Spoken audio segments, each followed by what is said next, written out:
You're listening to Errol Parker and Clancy Overall, editors of the Betoota Advocate, on Desert Rock FM. Welcome back to the Betoota Advocate radio show, recording live out of the Old City District in the Budgie Smuggler Studios, downtown Betoota in the beautiful Diamantina Shire. You know, in isolation, as listeners, we've had a few interesting guests because there's a lot more people with a bit of spare time on their hands to talk to us. We've had Sir Bob Geldof, Malcolm Turnbull, a whole range of different people that have, you wouldn't usually be free to talk. And today's guest is one of them as well, with a career in music spanning over 50 years and 26 golden guitars, I believe. I hope I got that number right. They argued whether it was 26 or 27. I think I can count 26 anyway. Yeah, you don't want to get that one wrong. But thank you for joining us today, John Williamson. It's a pleasure, Clancy and Errol. How have you been in isolation, mate? I've been up in southeast Queensland. I've got a block of land up there, and we'd only just gone upstairs, so it was a perfect time for us to move in and, clean up after the builders have left and all the rest of it. It is. It's a good spot down there in Australia's Tuscany. Down there in that southeast corner where they only worry about themselves. That's it. Not the rest of Queensland. That's all we've been doing lately, is worrying about ourselves. Yeah. Yep.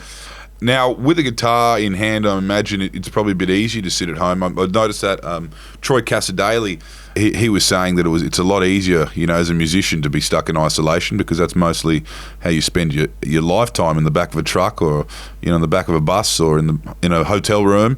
You used to that?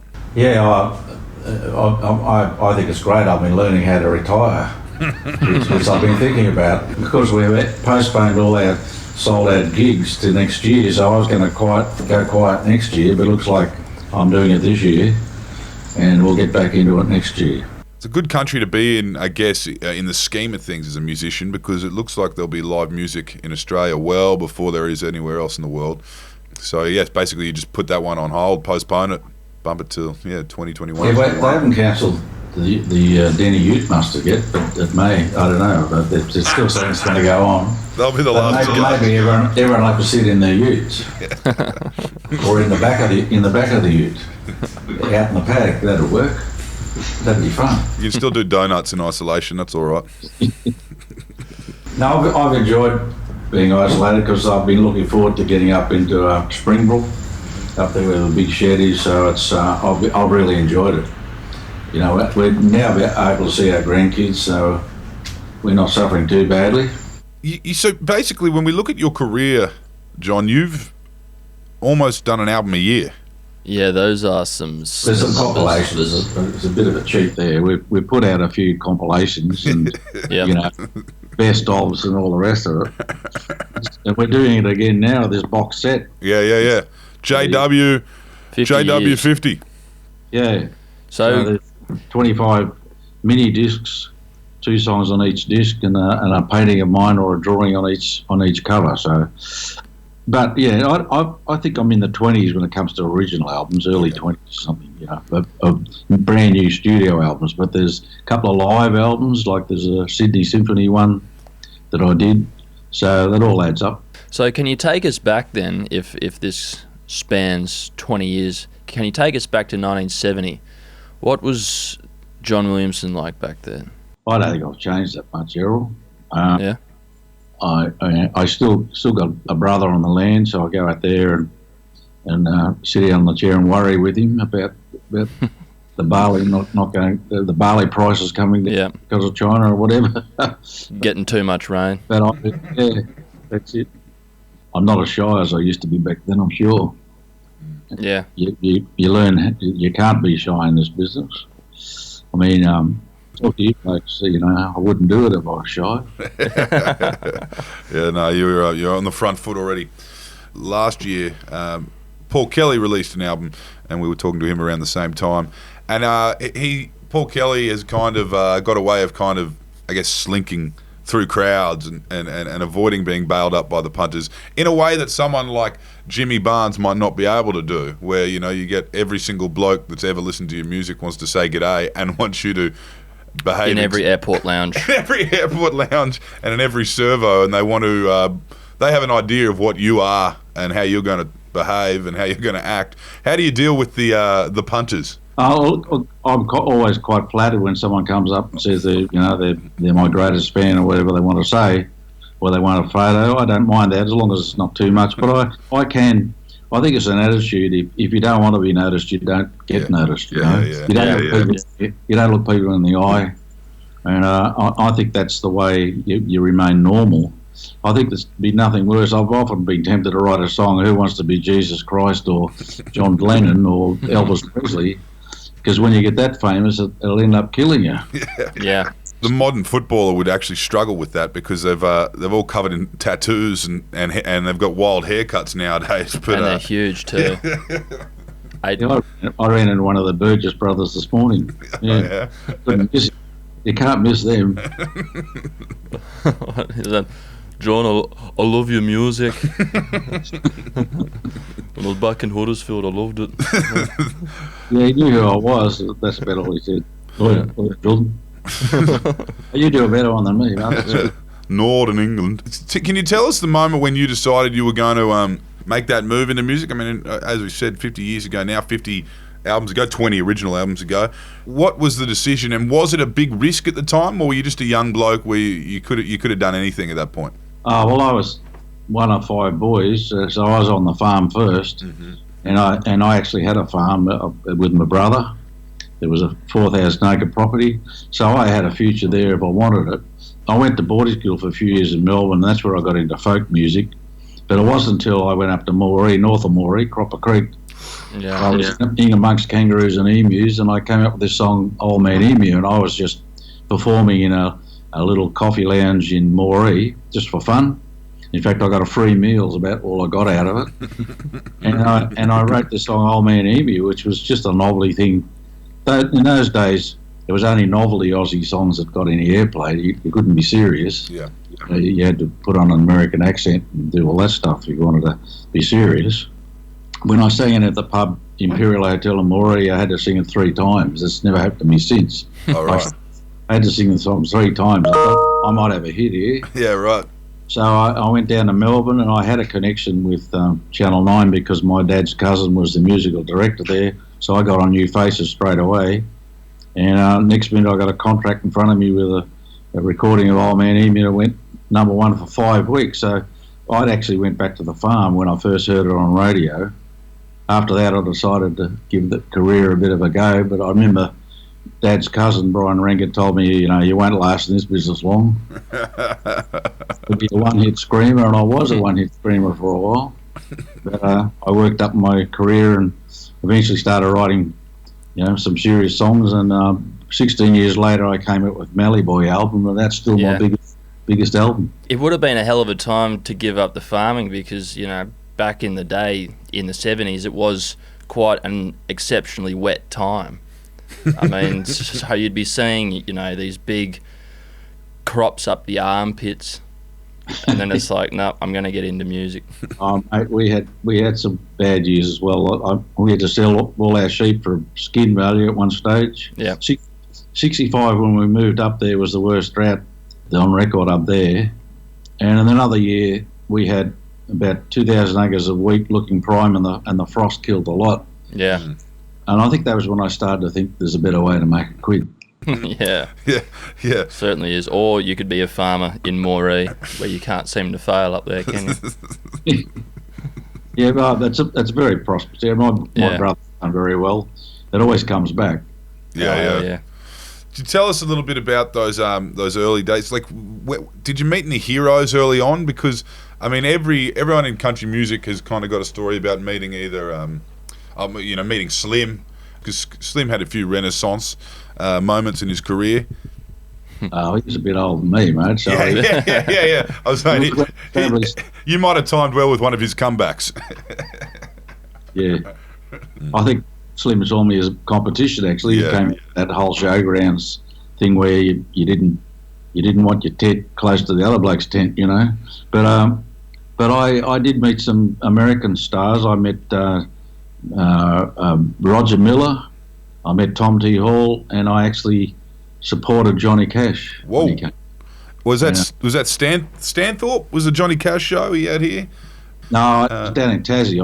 I did the 2 casinos there with him. Right. Yeah, and he's a big bloke, but he used to have heels on him of about 4 inches. So it was like Darth Vader. He wore a big black coat, and he didn't say much, No. But Tommy Hall was good. I went on a little cruise around the harbour with Tommy Hall, and I sang All Australian Boys Need a Shed to him, and he was gobsmacked. He'd never heard anyone sing a country song without an American accent. Yeah, right. And it blew him away. You kind of started that, I guess.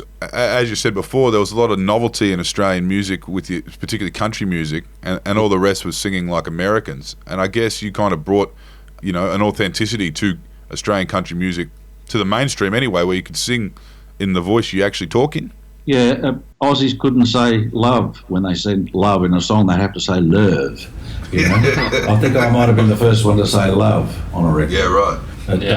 That's because Slim never sang a love song that I remember anyway. Yeah. But he and Rolf Harris had the accent. But Chad Morgan's my hero. He's still around. Chad Morgan was, I think, the reason he sang crazy songs because no one would take him seriously anyway. Yeah, he's still around. Kimpy Mustard, not even 10 years ago, he was headlining there. He could write a serious song, but he had a comedy look about him, and he played on that. Mm. Yeah. Did you find any hot spots around Australia where you kind of, where you didn't expect to see country music fans? Because you often find that in places like Logan, particularly urban areas, Eaton's Hill, like North Brisbane and South Brisbane as well. And I know Rooty Hill in Western Sydney, they just love their country music. Yeah. But mind you, I think my music is more folk than country, even though I hung my hat on the country music. They've pigeonholed me there. Yeah. My songs, to be quite honest, work with anyone that likes to hear about Australia. It's that they don't have to be into country music necessarily, In fact, I think the really hardcore country music fans aren't as big a fans of mine as some of other people, because I'm not into the American thing. But I pay tribute to the real Aussie style country music. On this box set, there's a new one called Those 50 Years, and I've actually recorded in that real slim, traditional Aussie style. So there's definitely a market for it still. Yeah. Did you do much touring overseas? Did you New Zealand? I went, New Zealand. I did a couple of times. I did America once, and I did England twice, and Ireland once. But after I'd done them, I thought, that's not really me. Yeah. So you've been all over the country then. So you've obviously toured it top to bottom. Where was a place that really took you back? I mean, I know there's been a few times when, like, the last time I crossed the Nullarbor, I popped into Esperance, and I was like, geez, this is a pretty nice corner of the world. Yeah. Is there anywhere you've been that's really kind of blown you away? Yeah, I think the Pilbara blew me away more than anything else. It's all those big red hills with covered in spinifex and white snappy gums. And in fact, it almost turned me into a landscape painter. I loved it that much. I ended up painting quite a lot of landscapes from the Pilbara. And that's like really isolated and very quiet. You wouldn't live there, but to go through it, it's like being on Mars, being on a different world. It's same with around Broome up there in the Kimberley. That's like another country. Yeah, it is. More like being in South Africa or in Africa, Do you ever get that with your music? Do you ever pull up into a place and say, I have to write a song about here? I mean, you've written about a lot of parts of Australia. Personal favourite of mine takes me back to my early days. Chasing Pigs is obviously Gundy Pork. Gundy Pork, yeah. I do write about the truth. I think that's why it works, and I've been on the land, so all that stuff's truthful. But obviously I was inspired by Uluru, and all that area out the centre. And I got to know Warren Williams, and he took me around a lot of the places. I think the Red Centre is probably the most amazing area, But I'm into the tropics.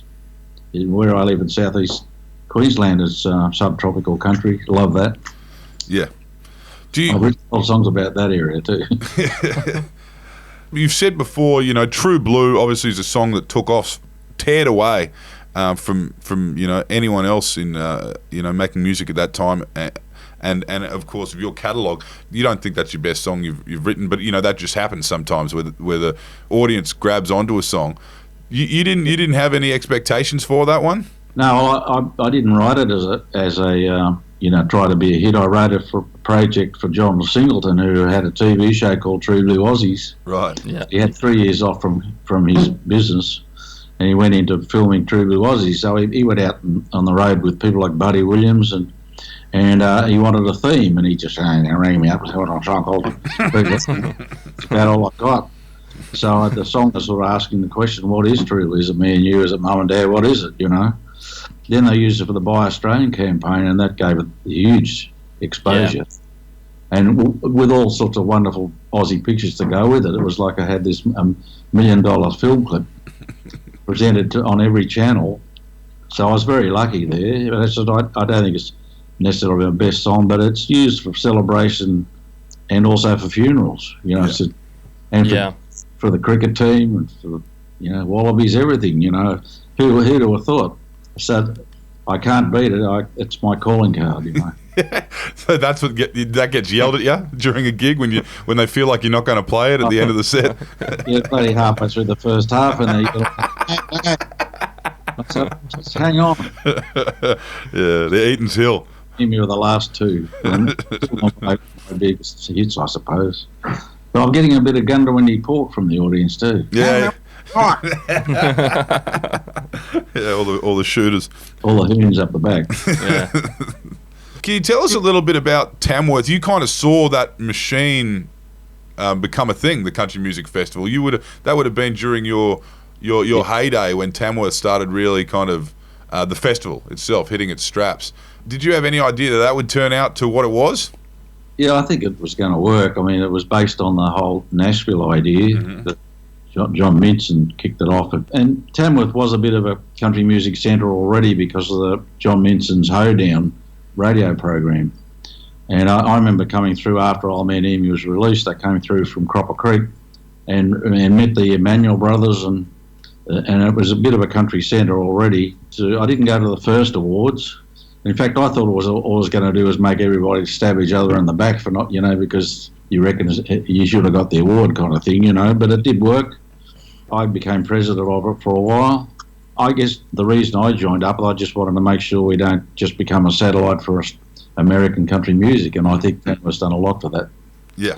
So we have our own sound, and as time goes on, we're getting more and more Aussie singing about us and sounding like us.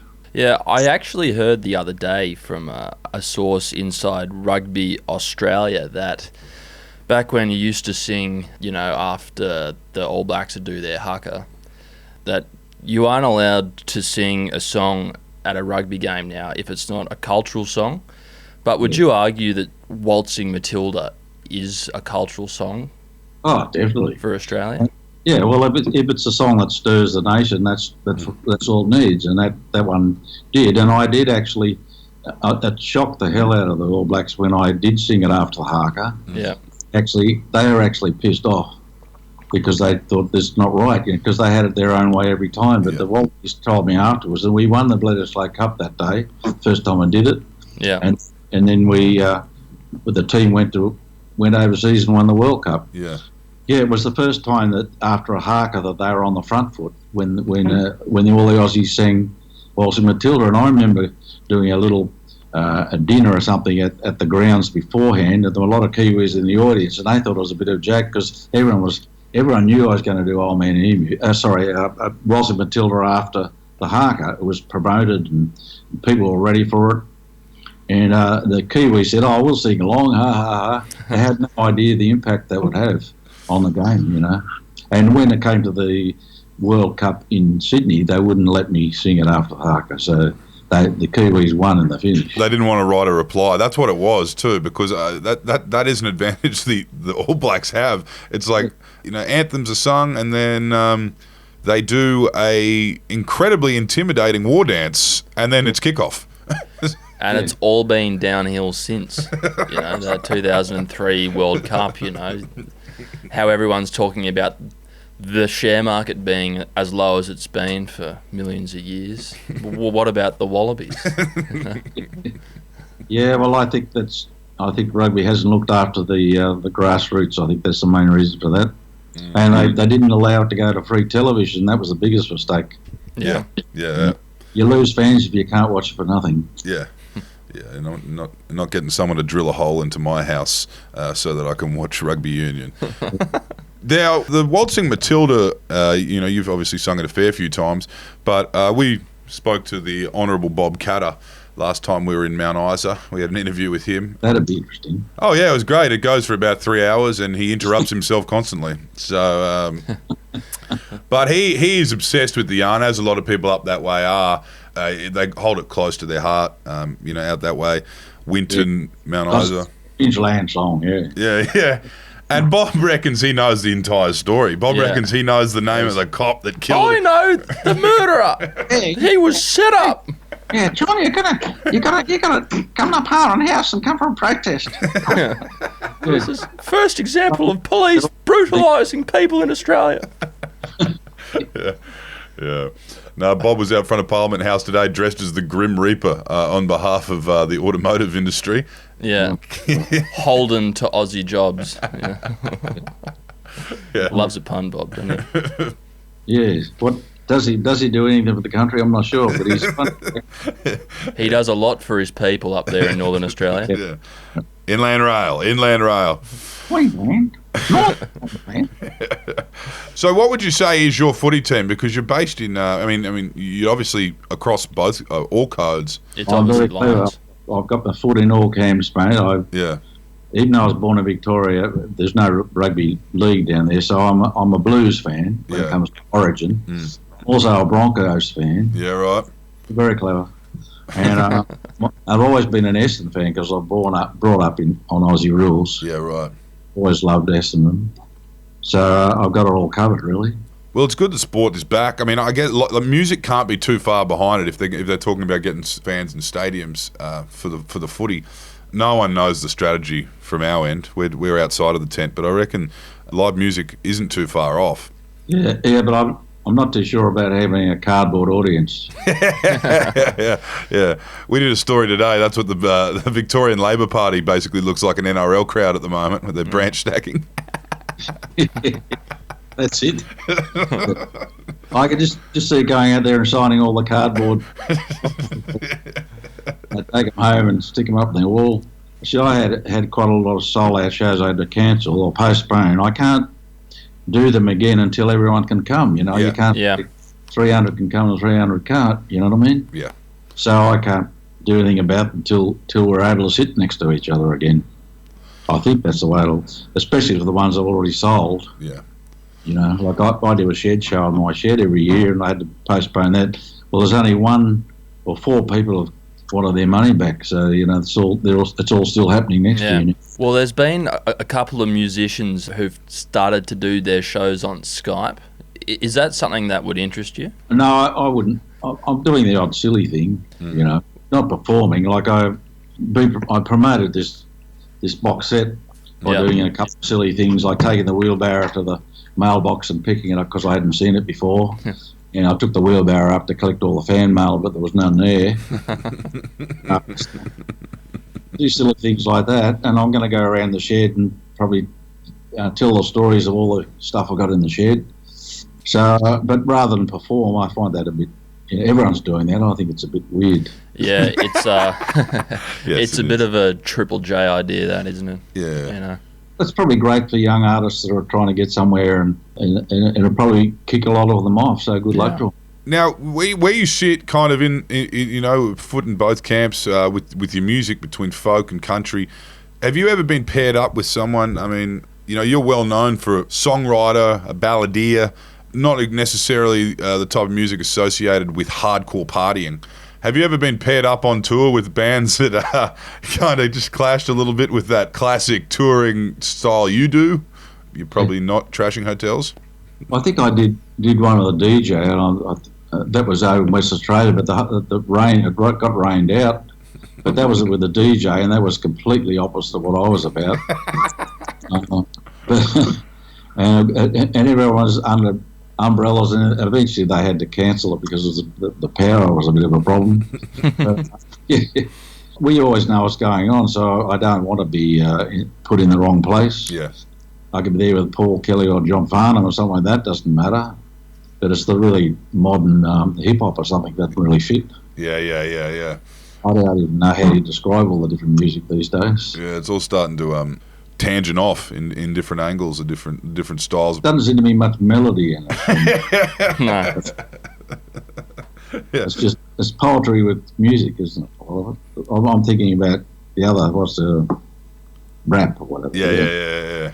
Gangster rap, drill rap. Do you keep an eye on the young fellas coming through with guitars?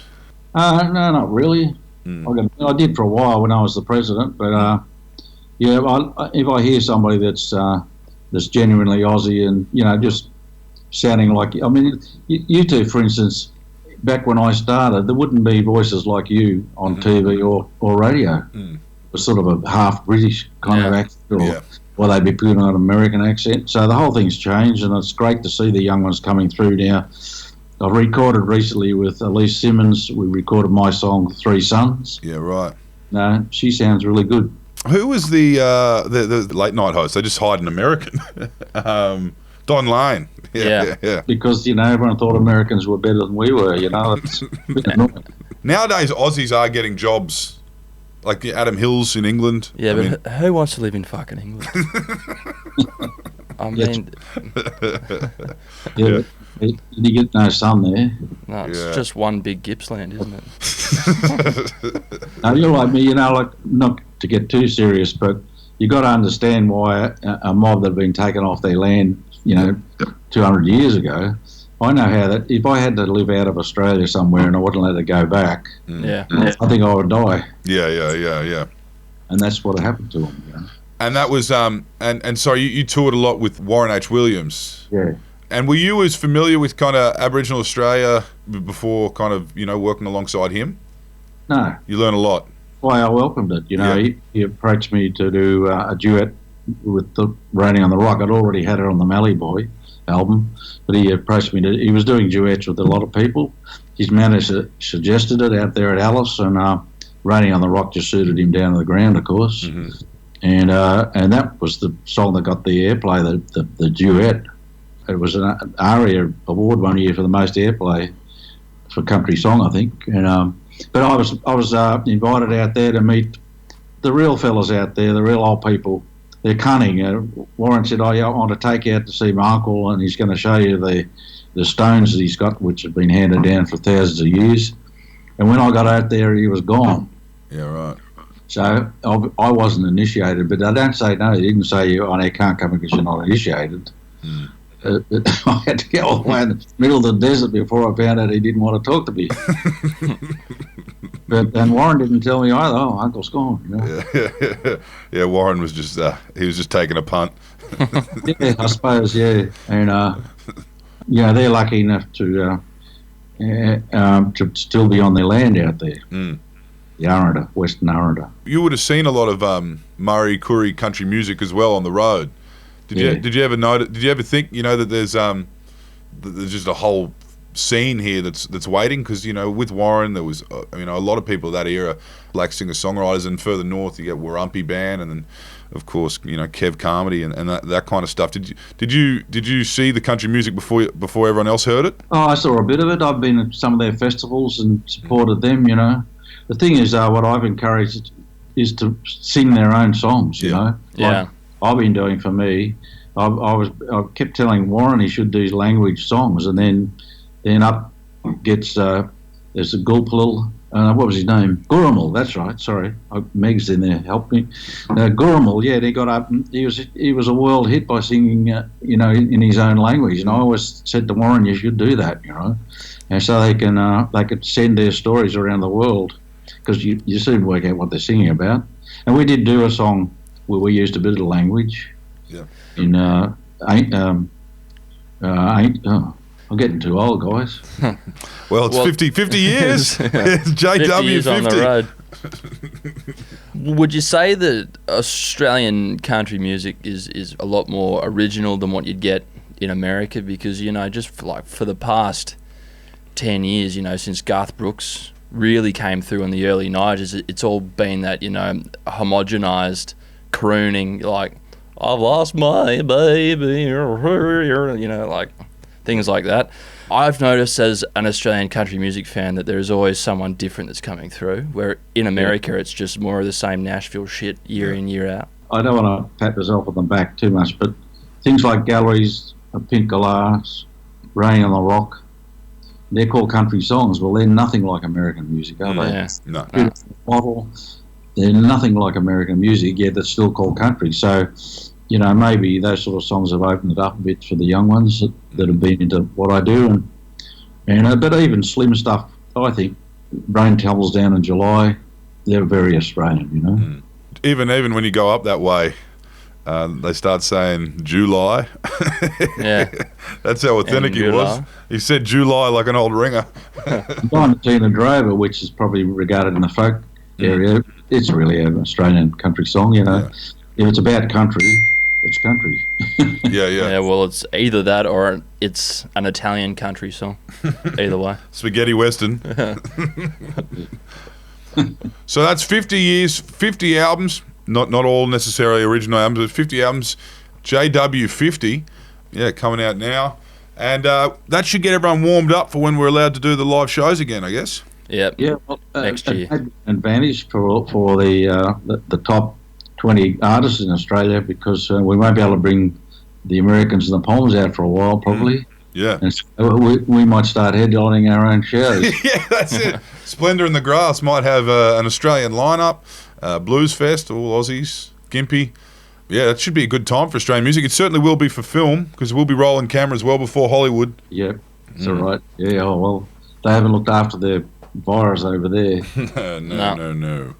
Well, thank you for joining us today, John Williamson. It's been great to chat to you, and we're looking forward to you coming out of isolation with a vengeance. Thank you, Clancy. And Errol, you took it pretty easy on me, I think.